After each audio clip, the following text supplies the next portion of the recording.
Yeah, man. Welcome back to the channel, man. You dig what I'm saying? Welcome back to the channel. You feel me? Make sure you hit the like button, subscribe, all that good shit, man. You don't cuss you nothing for real, for real. You know what I'm saying? But yeah, man. Before we start this video, man, RIP to Foolio. You see what I'm saying? I don't know if y'all know or saw what happened. You know what I'm saying? It was one of the craziest shit. You feel me? But now I think they got update on that case where like I think the killer even, you know what I'm saying, revealed everything that happened and even apologized. You know what I'm saying? Sometimes we do shit and we don't think about what, you know what I'm saying, what the consequence is gonna be, and then you end up apologizing, like, you know what I'm saying? So sometimes before you jump out there and do something crazy, man, you need to think twice. You know what I'm saying? I mean, if you crash out, crash out. Like, you know what I'm saying? Don't take that advice. You know what I'm saying? Keep doing what you're doing. You feel me? That's not for you. But if you know deep down, like, you wanna live a long life, you feel me? You wanna do your thing. Hey, man, think twice about jumping out there. You feel me? But let's get into it though, man. Don't forget to hit that like button and subscribe too. You feel me?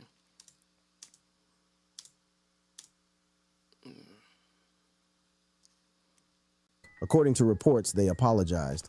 We shouldn't have did that. We shouldn't have traveled all the way to Jacksonville to Tampa to go kill Julio.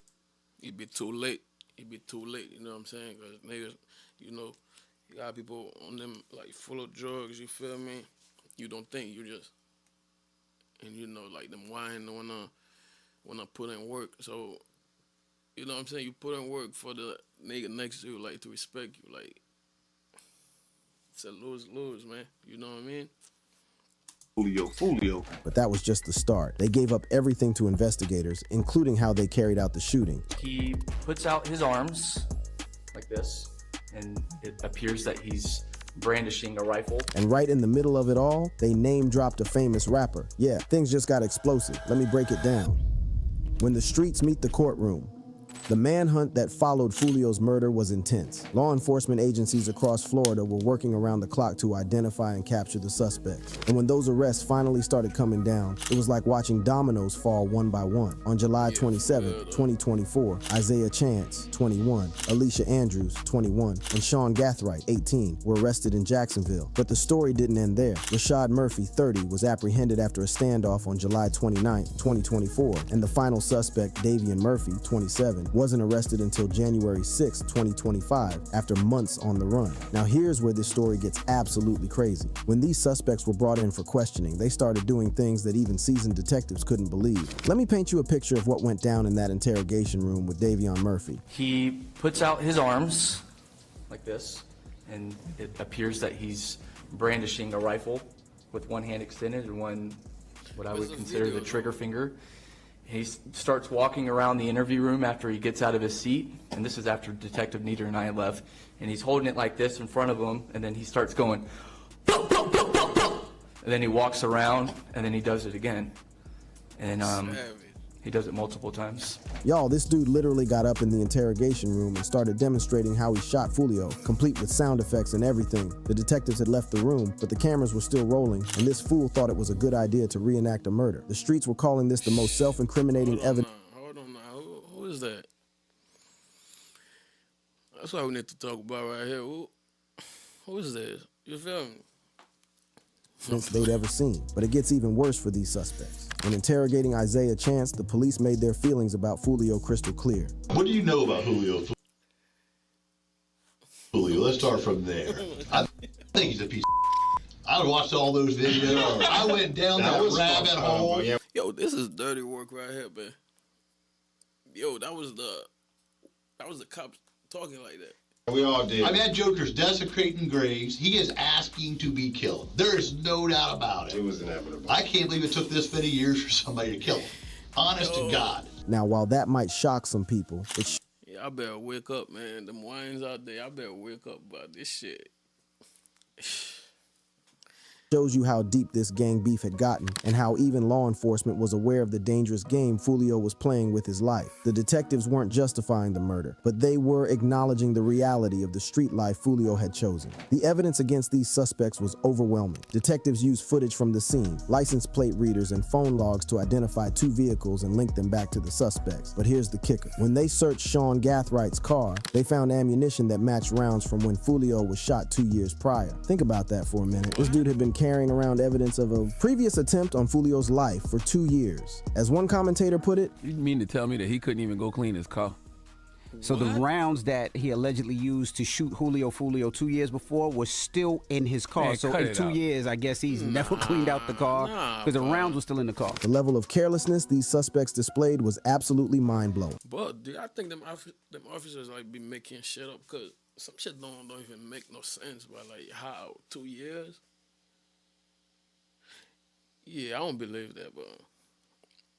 They thought they were untouchable, but they were leaving evidence everywhere they went. When the arrests were announced, it was a major moment for both Tampa and Jacksonville law enforcement. For all the victims, including the mother of Charles Jones, who traveled from Jacksonville this morning to be present for this announcement. Today, I stand before Tampa Police Major Pat Messmer, Jacksonville Sheriff T.K. Waters, and Hillsborough State Attorney Susie Lopez to announce the arrest of 3 people in the deadly shooting of Charles Jones, also known by his stage name of Julio Foolio. In addition, we have warrants and are actively searching for 2 other individuals in this case.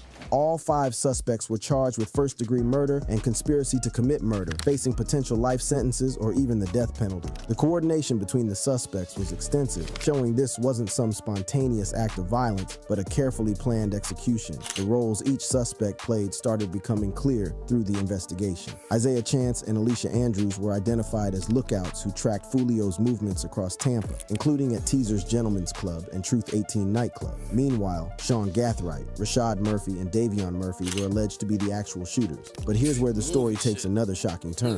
The investigation revealed connections that went even deeper than anyone initially realized. Court documents show that J. Breezy, a rapper affiliated with the 1200 gang, allegedly sent a $390 payment via Cash App to Isaiah Chance on June 22nd, 2024, which was used to book and rehabilitate the murder plot, though J. Breezy hasn't been charged as of yet. The gang affiliations of the suspects painted a clear picture of the street politics at play. Rashad Murphy was documented as a member of the ATK gang, while Isaiah Chance was affiliated with 1200. These weren't random criminals. They were soldiers in a war that had been raging for years. The surveillance footage that prosecutors had was damning. Surveillance video was critical in this investigation, as suspects were seen on video following Jones from location to location. This shows the links that these individuals. Prosecutors showed that footage in court. It was devastating. This is at the hotel, and you can see the shooters are getting in position for their planned out murder.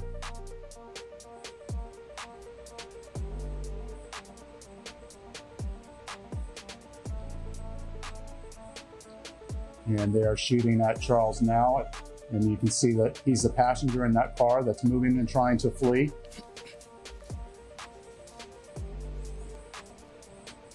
And again, they're still shooting at him. He's the right front passenger in that vehicle.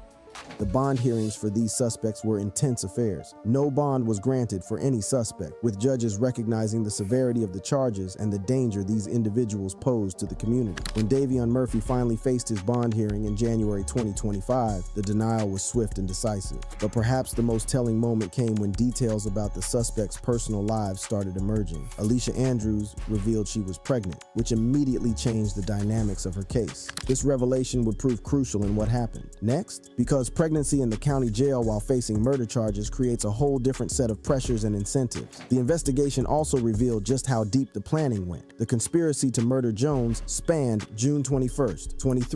Yeah, they wanted that boy, bro. They wanted that boy bad, bro. You know what I'm saying? Them boys didn't even think twice about nothing. Like, oh, he's there. Man, I mean, 2 of them niggas look off too, like, them niggas look off, like, they, you know what I'm saying? Shit, crash out shit, you feel me? But nah, everything they showed, bro, like it's like them boys didn't want Foolio to see another birthday, bro. Like it was over.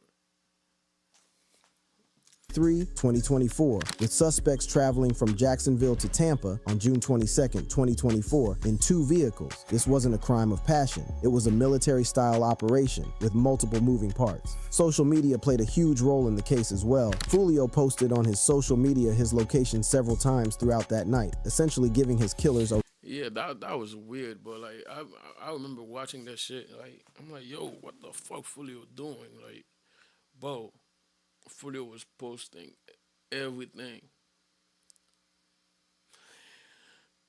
I mean, it's hard to talk, like to really speak on death because most of us you know what I'm saying, haven't experienced that. But one thing to keep in mind is that's the only thing that I guarantee in life, bro. Death, like we're all gonna go through that. You know what I'm saying? But I can't. The point I'm trying to make is that night he felt weird. Like everything he's posting, and you can see in his face, like in his eyes, like hold on, man. Like I think he saw death, bro. I mean, somebody had to pass away and come back and tell us like what that felt like. We're not gonna cap and be like, yo, that's what it is. But if you watch all the clips they posted that night, bro, like it wasn't the same look we got from Foolio when Foolio popping his shit. You feel me? I don't wanna say he looked scared. It just like in his eyes, like he's waiting for something to happen. Like he feel like something gonna happen. Those feelings, we do get those feelings. If you ever been, you know what I'm saying, in anything, like we do get those feelings sometimes. Like, but the look that was on his face that night, bro, like that shit was crazy. roadmap to follow. The digital age had made it easier than ever for predators to track their prey. The community impact was enormous. Sheriff T.K. Waters made it clear that Florida would not tolerate this type of violence. In closing, I want to directly speak to those who choose violence and those who embrace a culture that glorifies violence. Florida, Tampa, JSO, Jacksonville, Miami, wherever you are, will not tolerate foolishness, will not tolerate shootings and needless violence. The prosecution was equally determined to send a message. State Attorney Susie Lopez made it clear that everyone involved would face consequences. The feud stops here. One thing, like, I feel like the wine, whoever, like, chose to be in the shit at this moment, like 2025, is one thing, like, I feel like they not thinking about, bro. Like, bro, you can't beat them people, bro. That's the biggest gang. Like, you can't beat them people in their own game. Like, where, like, them people would make a whole new law just to beat you, like, in a case. You feel me? You can't beat them people, bro. Like, I wish all the wine would understand that and start moving, like, smarter. You feel me? Man, that shit is not 2025, bro. It's not a good idea at all. Like, for motherfuckers don't really disrespect you, like you and your family, like trying to harm you, like, bro. Get out there just to do something, like just to, you know what I mean, just to say that you do something. 2025, bro. That shit not smart at all. They will catch you if they, you know what I'm saying. And sometimes motherfuckers do shit, they think that, oh, nah, I got away with it. Nah, bro. Them people know exactly what happened, how it happened. You know what I'm saying? They're gonna wait for you. They're gonna wait for you to add more shit. Because they know you're gonna fuck up again. You feel me? Man, this shit crazy. All 5 of these defendants are facing life in the Florida State Prison, even the ones who didn't pull the trigger. In Florida, if you participate in the planning of a murder, you can be held accountable for the person's death. And that is what we intend to do here. As the cases moved forward, it became clear that the prosecution had built an absolutely devastating case against all 5 suspects. The evidence was overwhelming, the planning was undeniable, and the executions of the crime were captured on multiple cameras. These young people had made decisions that would haunt them for the rest of their lives. Let me give you details of the decision and death that got them here. The night everything changed. Let's set the scene. Jacksonville has been dealing with a deadly gang war for over a decade, and at the center of it all was Charles Andrew Jones II, better known to the world as Julio Foolio. This young brother wasn't just any rapper. He was deep in the streets, repping the 6 Block Gang, part of the KTA network, which stands for Kill Them All. And trust me, that name wasn't just for show. Foolio's life was marked by violence from day one. His father, Charles Andrew, but y'all be thinking like this, like GTA type shit, but like, what?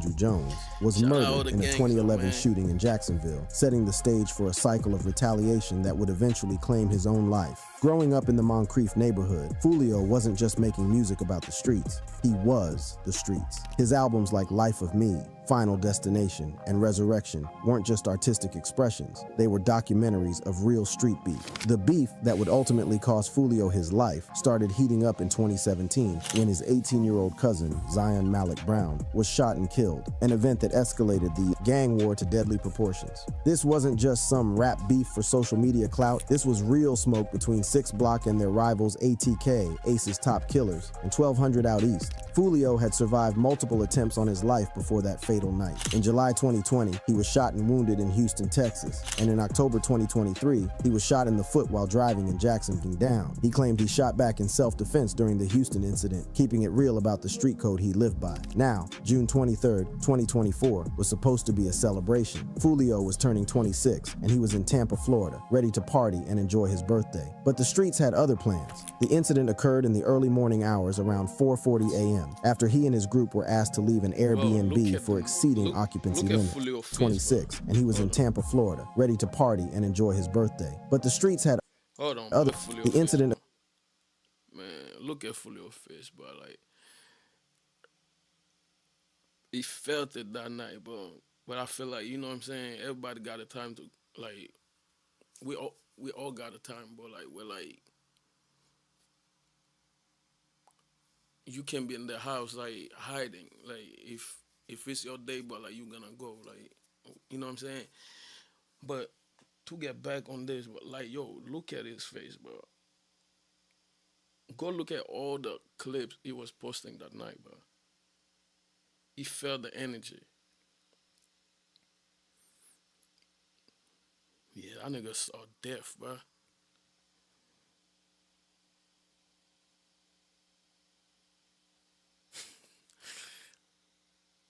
RIP though, man. Occurred in the early morning hours around 4:40 a.m. after he and his group were asked to leave an Airbnb for exceeding occupancy limits. What happened next was straight out of a movie.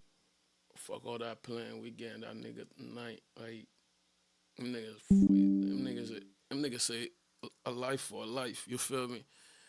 Like, bro, they didn't come to play, bro.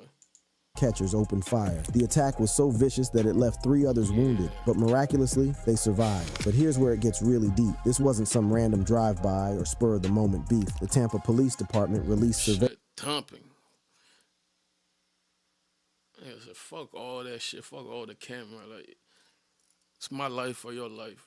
Let's swap it out. You feel me? But shit dumping, bro. Like, Surveillance video showing suspects following Foolio from location to location before the shooting, proving this was a calculated, premeditated hit. These dudes weren't playing around. They tracked him like hunters stalking their prey. The driver of Foolio's car, who survived the attack, gave a heartbreaking account of those final moments. I heard him take his last, bro. We got to the hotel, he went in, checked in, and they told him that the rooms had already been taken. So he came back to the car. He was on his phone trying to find a hotel. I'm just on point watching everything. Well, you wasn't on point. If you was watching everything, I bet you, bro, I bet you like you was on your phone. If you was watching everything, bro, you would have cut them niggas like that come straight, like, you know what I'm saying? Nah, you wasn't watching none, bro. And motherfucker got more smarter, bro. I'm not staying in a hotel parking lot to look. Nah. I've already been here for 10, 15 minutes. I'm not staying there, bro. I'm gonna find the next parking spot. You know what I'm saying? But that's what I'm saying. That night, bro, that shit had to happen because nothing was going right for them. You know what I mean? Looked down at my phone for like a split second, and then something just like ain't feel right. So as soon as I look up, I just see shooters. I just kept telling them to duck. I ain't really hear him say really, cause the gunfire. Man, like, I mean, we all can sit here and be like, yo, I would have done this, I would have done that. But knowing yourself, you know what I'm saying? Like, bro, I think fast. You see what I'm saying? God forbid, I never want to be in that type of situation, right? But I think fast, bro. Like, first thing I'm thinking, like, whoever in front of me, that's what I'm going for. I'm running you over, bro. Like, yeah, you gonna get me, but I'm running you over, bro. Like, It was so loud, so it was just like I ain't really hear him say nothing. I already knew when I stopped the car, you feel me? Cause he wasn't responding. I heard him take his last, bro.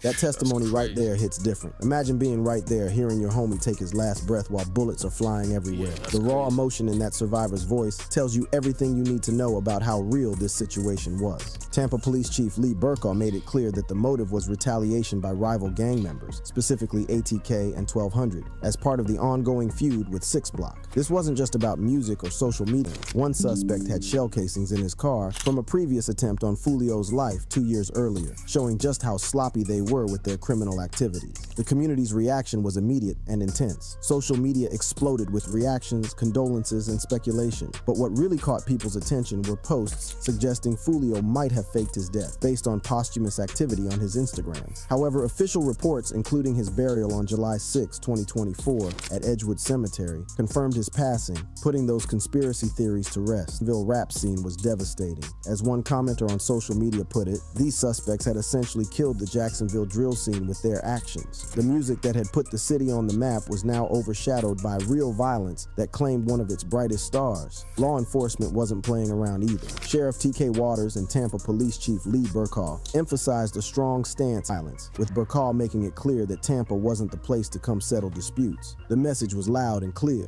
If you brought that street beef to their city, you were going to face the full force of the law. The investigation was just beginning, but the streets were already talking. Word was spreading that arrests were coming, and when they did, the details that would emerge would shock everyone. The suspects thought they had pulled off the perfect hit, but they had no idea that their every move had been captured, their every communication. Dramatic court cases in recent memory, where street codes would collide with legal consequences, and where the truth about what really happened that night would finally come to light. But the biggest shock was yet to come. As the pressure mounted and the reality of their situation set in, some of these suspects began to crack under the weight of potentially facing the death penalty. And when they did, the revelations that would emerge would expose not just the details of Foolio's murder, but the entire network of violence and retaliation that had been plaguing Jacksonville for years. The death penalty changes everything. The bomb dropped when the state filed motions seeking the death penalty for Isaiah Chance, Sean Gathright, and Rashad Murphy, but notably not for Alicia Andrews. This decision would prove to be the catalyst that unraveled everything these suspects thought they knew about loyalty and street codes. The prosecuting attorney down there in Tampa, Florida, has filed a motion seeking the death penalty. Yeah. The death penalty. That boy Rashad Murphy, death penalty. Gathright, death penalty. What's the other boy named? Chance, Gutterzay, death penalty. It's over with. The only person that's not getting the death penalty, the only person that the prosecuting attorney has hasn't filed a motion seeking the death penalty, and that's for Alicia. Now, why wasn't Alicia Andrews facing the death penalty when everyone else was? The answer lies in a combination of factors that would prove crucial to understanding how this case would unfold. Andrews was revealed to be pregnant, and according to street analysts, this gave her powerful incentives to cooperate with authorities. When that girl came out and said she was pregnant, oh my dude. You in the county jail under a murder charge and you pregnant? Y'all, that right there gave her all the incentives in the world. always say that. I just had that conversation with a girl. She was like, man, if I'm your ride or die, like, I want you to tell me everything. I'm like, yo, a real G, a real gangster, but you're not supposed to tell your girl everything. You're not even supposed to be putting her in that situation where, like, cause, bro, girls gonna crack easily, but especially if there's a kid involved, man, when they bring that time to her, like, and they play dirty game, they telling her, like, yo, we gonna take that kid away from you, man, that girl, like, I don't care how much love she say she got for you, but, like, she gonna crack. You know what I'm saying? So it's best, like, if you with somebody, bro, like, you doing dirt, bro, keep that shit to yourself. All that pillow talking shit, like, man, hell no. World to say, hey, you know what? Look, I need to tell y'all the truth, the whole truth, and nothing but the truth. The pressure that Andrews faced was unlike anything the male suspects were dealing with. She had victim advocate programs reaching out, family members in her ear, and the reality of potentially giving birth behind bars while facing life. Hello, I think. Y'all don't think so? Am I the only one? Y'all don't think so? I mean, she look like an auntie, but... prison. As one hood commentator explained, do y'all understand how many victim advocate programs been contacting her, trying to talk to her and saying, hey, you know you got a baby, do you want to give your baby up for adoption? That's how they gonna get. Hey, you got a baby, you need to think about your baby. You can't just go to jail like these guys right here. You got a child to think about, you got to raise it. She gonna love her kid more than she love you, boy. You know what I mean? Child. But here's where it gets really interesting. Andrews had already been talking, even if she didn't realize how damaging her statements were. See, now, one thing we gotta realize is that she already done did some snitching with... The action that followed would prove just how deep and ongoing this gang war really was. On January 24th, 2025, a 7-year-old boy, Brayan Duss Allen Jr., was killed, and his cousin critically wounded in... Yo, real talk though, I apologize, man, for my internet. You know what I'm saying? Spectrum is down today, so that's why my shit keep dropping like that, you feel me? A shooting linked to the 6 Block and ATK feud. This tragic incident showed that the cycle of violence was far from over. The shooting was motivated by a rap song dissing 6 Block, proving that even in Foolio was a crazy motherfucker, bro. Death, Foolio's name was still being used to fuel more violence. But back to the main case. The death penalty announcements created a completely different dynamic in the county jail where these suspects were being held. Now, another thing we gotta understand is this right here, being that the prosecution is